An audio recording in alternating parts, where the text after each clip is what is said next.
great. He's getting tired. You're going to get him.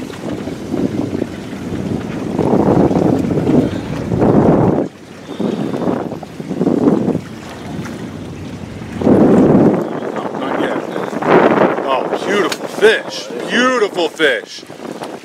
Oh, that's it. That's it. That's what the micro turbo can do. Look at that big old right there. Micro turbo, 3/4 inch piece of worm. You'll see the results. That's about 6 pounds.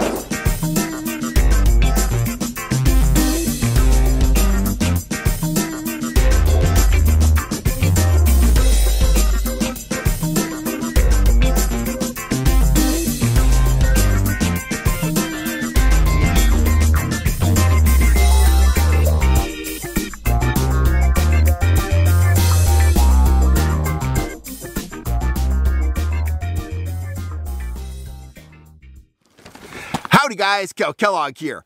A lot of you guys are going to find this video very interesting because over the years I've gotten the question a lot of times, if I put X amount of weight on my rig and I troll at X speed with X amount of setback, how deep is my rig running? And I would often respond to those questions like, you got to go out and test it, man. I don't know. I've got some ideas, but I don't know. Well, last week I had some calm conditions. I was up at Collins Lake. After my clients were gone every day, I went out and I did a bunch of depth testing while trolling various weights on my line. Now, I have a unique situation up there. I have a boat in the water. This is a time-consuming thing, I'm not going to lie. And I have a long peninsula out there that gradually slopes into about 60 feet of water. So I had a place to do the testing that was pretty much perfect. There are a ton of variables in this sort of thing. So I tried to set up something that was very kind of average in terms of, you know, speed, setback, tackle, all of that, okay? And I'll talk more about the variables as we go on. Here's what I used for a rig. I used a black bass weight rod, graphite rod, very sensitive rod, very high-end rod. It's one of my cousin's tackle rods because I needed that sensitivity. I wanted to be able to feel right when I ticked the bottom, okay? I topped that rod with an Abu 5500. I filled it up with 10-pound test trilene big game line, just standard copolymer line, pretty average line for trout trollers that are using mono. I took that line down to a bead and a trolling swivel, just like I set up all my rods. And I used for weights, I used weights similar to this, that my weights are actually still in the boat. I used torpedo-shaped or bullet-shaped halibut weights that were a 1/2 ounce, 1 ounce, 1.5 ounces, 2 ounces, and 3 ounces. I snapped the weight onto my trolling swivel. I put a crosslock snap on the bottom of the weights. From there, I used a 40-inch, 8-pound test leader, and then I had to come up with a lure. What lure am I gonna run? I didn't want something that had a lot of resistance through the water because that will make things run shallower. But I didn't want something really tiny like a Dick Knight spoon that's not really gonna replicate what you're trolling most of the time. So I decided to just run an average size spoon, a naked trigger spoon, and my first inclination, because I didn't want to hang the bottom, was to take the treble hook off. But that was something I could control. That would have made the lure act in a different way, and I just didn't want to do that. I wanted to make this as real world as possible. So instead of removing the treble hook, I just took a pliers and I bent the hook points in. I kind of rounded them up so it wouldn't grab the bottom so easily, because, you know, this experiment was going to consist of me hitting the bottom time after time after time. The speed, okay? I played with some different speeds, but I said the average speed is going to be 2 miles an hour for trout trolling. 2 miles an hour, okay? And that was with my GPS, that's speed over ground. And I kind of pre-tracked this peninsula to find some areas of various depth ranges, okay? So what I did is I put, you know, various weights on there, and I would go across the peninsula and I would see when the sinker hit, and then I would move a little bit deeper until I lost the bottom with that rig. I tried to do it at a time when there was very little boat traffic and very little wind, and I tried to keep the boat as straight as possible, because if the boat is going left and right, back and forth, that's gonna affect the depth anytime you're turning. So let me get into the results in just a second here. I see my little icon is beeping. I need to put a new battery in the camera. I'll be right back and we'll get into the numbers. We'll get into what I found. Okay, I'm back with an apparently fully charged battery, but we shall see. That one I was just using said it was fully charged, and obviously it wasn't. So back to the testing, using the rig that I described, using my GPS to determine my speed. You know, being out on the water at times when there were very few boats, times when there was very little wind, and trying to keep the boat in a very straight line, pulling a trigger spoon just like that. Here are the depths that I achieved on repeated passes, you know, when the sinker hit the bottom. So, 100 feet behind the boat with that rig, using a ½ ounce of weight, and I am reading this because I recorded all this. I got all these trials I recorded. The average depth using a ½ ounce of weight when I struck the bottom was anywhere from 3 to 5 feet deep, okay? ½ ounce, 100 feet of 10-pound test, trolling that trigger spoon with a ½ ounce of weight, my lure was running 3 to 5 feet deep. When I went up to 1 ounce of weight, same variables, 100 feet back, 10-pound line, everything's the same, but I was using 1 ounce of weight. I would strike the bottom anywhere between 7 and 11 feet deep, 7 to 11 feet deep. 1.5 ounces, 1.5 ounces, I would strike the bottom 14 to 18 feet deep.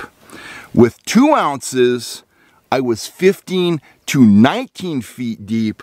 And finally with 3 ounces, and I thought this would be much deeper, with a full 3 ounces of weight, I was only running between 19 and 23 feet deep, which really surprised me. I assumed, if you asked me, you know, before I did this testing, how deep would I be with 3 ounces of weight? I'm thinking 25 or 30 feet deep. Not the case. 19 to 23 feet deep is what I determined. So let me run through those one more time, and then let's talk a little bit about variables and different factors, because I did try some different speeds and different setbacks. So 100-foot setback, 10-pound line, trigger spoon, 40-inch leader, 8-pound fluorocarbon on the leader, trolling swivel, and a bullet-shaped weight, okay? ½ ounce, I hit the bottom. A ½ ounce is gonna run 3 to 5 feet. 1 ounce, 7 to 11 feet. 1.5 ounces, 14 to 18 feet deep. 2 ounces, 15 to 19 feet deep. And 3 ounces, 19 to 23 feet deep. Trolling speed has a significant impact on depth. If I cut my speed from 2 miles an hour to 1 mile an hour, which feels like you aren't moving at all, with a ½ ounce of weight, I got down 9 to 13 feet deep. So that's pretty much, you know, more than double the depth, okay? And that was consistent throughout. If you cut the speed in half, you can pretty much double the depth that you're running. But that is a very slow troll. Conversely, if you speed up to 3 miles an hour, you'll lose about 1/3 of your depth, okay? So if you're trolling, and this is good to know, but this is intuitive. You should have, assumed this. If you're trolling along and you have 2 ounces of weight on your line and you see the bottom coming up and you're worried about getting snagged, goose the throttle and you are going to rise in the water column. If you're driving along at 2 miles an hour and you see a bunch of fish that are below your gear, as soon as you see them, cut back to 1 mile an hour or ½ mile an hour, allow that rig to sink, and then get back up to 2 miles an hour, and you're likely going to pull that lure, up through those fish or past those fish. Here comes a vehicle, and I'm going to pause for a second, and we'll get back to more variables that I explored. Well, he was cool. It's a very dusty road, and he saw me up here filming and slowed down so he didn't kind of bury me in a big dust cloud. So, getting back to variables, setback has an effect, but there is definitely a sweet spot, okay? You are going to achieve your deepest depth, based on what I did, from 75 to 100 feet behind the boat. 75 to 100 feet back, that's going to give you optimum depth. If you start scoping your line out to 150 and 200 feet, you will gain a little bit of depth, but not much. And that's due, I assume, to the line's resistance through the water. Now, maybe you could get deeper with braid. I don't know. I didn't test that.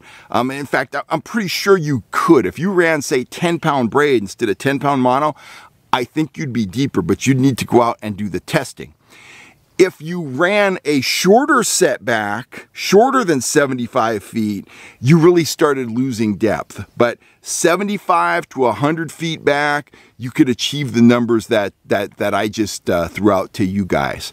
The final factor that affected everything was lure resistance, okay? And what I did, I swapped out the trigger spoon for something that has a ton of resistance, one of my trolling flies combined with the action disc. And that action disc, it has that cup face, so it's got a lot of resistance moving through the water for a small offering. In size, pretty compact, just like the trigger spoon, but it has a lot more resistance.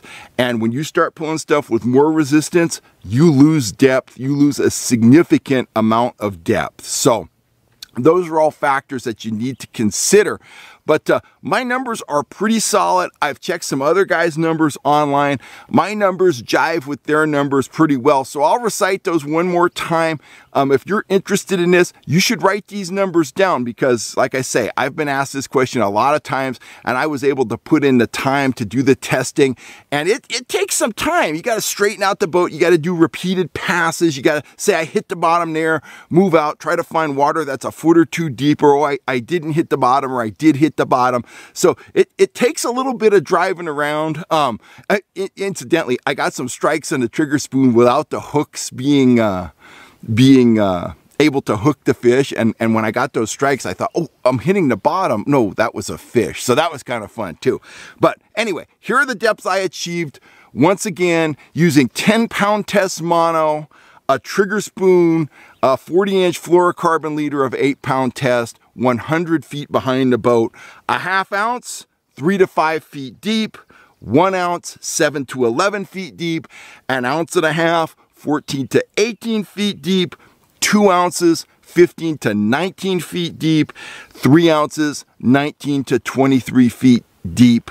If you cut your speed in half, you will get down significantly deeper. If you bump your speed up, you know, to 3 miles an hour, 2.5 miles an hour, your lures will run shallower. So that's my numbers. Your numbers may vary. If you really want to dial this in, figure out what gear you're using. I would encourage you, if this is going to be your means of getting down, I would probably run with 10-pound braid because it's going to be significantly thinner than 10-pound mono, and I think that's going to show in the results, although I didn't test that. So find a spot in a lake, find a peninsula that's kind of snag-free, but a place that you can do the testing. Really helps to have a sonar unit with a GPS so you can lay down those tracks, follow those tracks. You know, I had the split screen going on so I could monitor the speed, the depth, and my track. And then I had a notebook and I was able to jot down the data as it occurred. Did this testing over 3 days in the afternoon. It took me several hours, but hey, I was out driving around on my boat. If you have limited fishing time, it's going to be poison out there, I'm telling you, because it's going to take a while to determine this. But once you determine these numbers and write them down, they're pretty universal for the tackle you're using, the line you're using, stuff like that. Anyway, that's all I got for now. I wanted to share that with you guys. I am kind of a trained scientist. You know, I have degrees in psychology and stuff like that, and we did a lot of laboratory stuff. And this kind of testing, it is ripe with variables that can throw everything out the window. So, you know, it's not real scientific, but it's as scientific as I could do it out on my boat at Collins Lake. And the numbers I gave you, they're a pretty good baseline. They're a pretty good benchmark for what you can expect to achieve with various types of weight with a pretty, you know, low drag lure. Throw a Dodger or something into the mix, everything goes out the window. I'm Cal Kellogg. I will catch you next time right here on YouTube. I hope you found this information useful. If you're looking for tackle, if you're looking for gear, if you're looking for trigger spoons that you can, you know, snag up on the bottom of the lake or maybe catch some fish on, go on over to fishhuntshoot.com. Get out there, do your own testing, experiment. That's the heart of fishing success, experimentation. And I will catch you next time right here on YouTube. I want to thank you guys for all the success, and I will be back out on the water in a couple days. I'm Kel Kellogg. You have a great day.